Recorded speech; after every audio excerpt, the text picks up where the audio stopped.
As we're fast approaching to the date of SAOARS Gacha release, November 20th of 2019, I wanted to make a small documentary on how the gacha system started for SAOARS Gacha to the progression until the first year anniversary. Basically how it started, essentially it featured the 4 first units of the game. Well, the OG units as well, but mainly the 4 main units that were very advertised throughout the first campaign was OG Asuna, OG Kirito Dark, Alice Earth, and Yu-Gi-Oh Blue. Now, from the main scouts, first couple scouts that you were able to get into the game, you could get the Holy Roni, Fire Tisa, Water Yu-Gi-Oh, Kirito Dark, OG Asuna, and Dark Yuki as well. Mainly from the progression of this, the general pool was based on this. So essentially the only characters that you could get on the first couple weeks of the game were these 4-star 8 characters, and the rates were horrible, as it only featured mainly 2 to 3-star characters. Veteran players would recognize this fact as one of the worst times to actually scout on, and essentially we got mainly baited with these abysmal rates on, splashing that money, spending that wallet, and trying to get the 4-star characters without any guarantee of it. Another fact to realize was the 4-star characters that were essentially released, first couple units released on the game, were Sortiliana, Edis, and a couple of other ones, Eldri and other ones that weren't really useful. Well, besides the OG Edis, she is still relevant to this day and age. But I wanted to just highlight the fact that scouts weren't guaranteed. They were just a thing where you could just press scout and infinitely spam the scout button, and you just wouldn't get the featured unit. You could also get other units, but you wouldn't get the featured unit, and there was no guarantee of getting the featured unit. Hence, we move on to the 6-month anniversary, which was a game-breaking update, which is a very big fast forward, but there were no changes to the gacha system until the 6-month anniversary. Prior to the 6-month anniversary, there was a small implementation of the step-up scouts, which they made a big debut on the Light Maiden and Goddess of Earth banner, which featured Priestess Alice and Holy Goddess like Lifa, which to this day haunts me in every single rank event. This banner changed the dynamic on how the banners work. They introduced the step-up scouts, which they featured a 4-star guaranteed on step 5, and they give a rate up of 1.5 times starting from step 6. So right until then, there wasn't much big difference besides the fact that you will be getting a 4-star guarantee on step 5, and moving from step 6 you'll be having 1.5 times rates. Also, another fact to note is that these banners would feature on step 5 a chance to get the feature unit by 25% each unit. So essentially it was a 50% chance to get something out of it guaranteed or not. So it was a 50-50. Either you get a unit featured or not.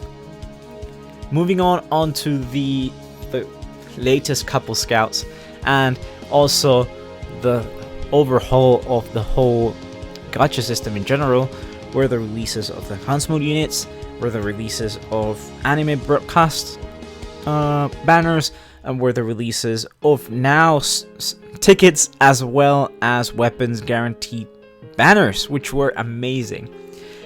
It took a year to actually introduce kind of this feature in my opinion, and also it was quite smart, as most of the veteran players splashed their money earlier but benefited in the long run, spending less money in the game, which is actually quite alright, as we had a lot of crystals and we already have units, so essentially dupes equated to more crystals.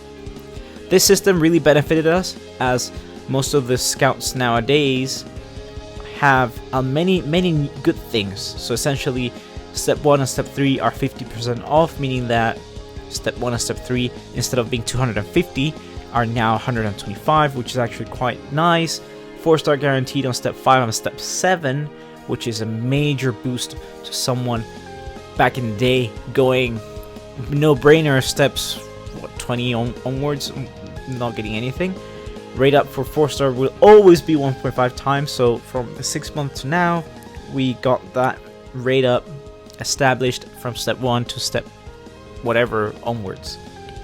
We also another thing that I do want to point out is that these dual banners do feature the unit 25% each, so in total it's 50% to actually get something out of it. But the enhanced mode banners previously, like a couple months earlier, there were singular banners and they were 25%, so essentially that's quite bad from their part, and the only very worthy banners are the dual featured units, which actually give you a super higher chance of getting something out of it. So 50% is quite high in comparison to 25.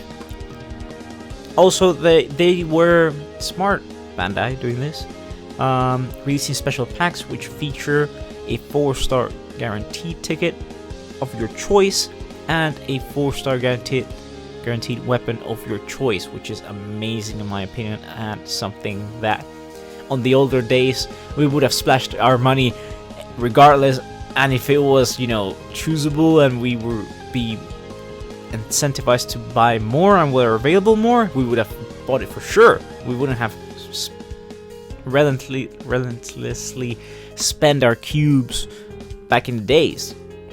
So I just wanted to document this video, letting you guys know that there has been many changes to the gacha system. In my opinion, it has been for the best, and nowadays there is a much higher chance of you actually getting a 4-star character out of these banners. Step 1 and step 3 are 50% off. You have the step 5 and step 7 getting you guaranteed units. You have 25% on dual blade banners. Dual feature banners get you 25% each, so essentially 50%, which is quite nice. We also do have the double rate up, well, almost double rate up, 1.5 times rate up as well. And nearing up at the end of the year now, they announced a summer 2020 banner, which it's 3 times only, and every step will guarantee you a 4-star. So essentially, the developers WFS have been very, very kind of on their transition to the 1st year anniversary, giving us new players and veterans a chance to upgrade our rooster, either by getting A, new characters, B, crystals, and C, max limit breaking characters that we needed to have on our teams or boxes. But anyways, guys, I would love to hear your opinion on the gacha system, how it has changed and how it could be improved.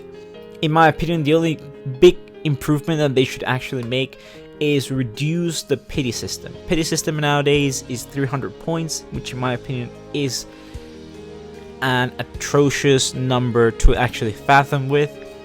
To my calculations and to the communities, it is essentially like around 27 multis, which I'm sure not many people besides the big whales, the big spenders of this game, the 1%, decide to do 27 multis and, you know, cash into that exchange point. In my opinion, it should only be 150 or 160, which equates to around, which should equate to around 15 or 10 multis.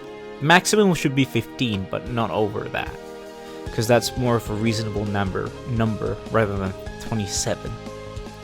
But anyways, guys, if you guys did enjoy this video, please drop a like, subscribe for more SAOARS Steel content. We're very, very close to 1K subscribers, and I would love for you to join and be part of our family or in this community. And as always, I'll catch you guys on the next one. Take care. Bye-bye.